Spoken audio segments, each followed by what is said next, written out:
சென்றவனை கேட்டால் வந்துவிடு என்பான், வந்தவனை கேட்டால் சென்று விடு என்பான்.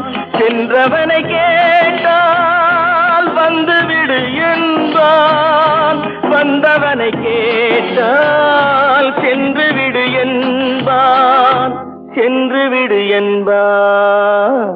வீடு வரை உறவு, வீதி வரை மனைவி, காடு வரை பிள்ளை, கடைசி வரை யாரோ, கடைசி வரை யாரோ.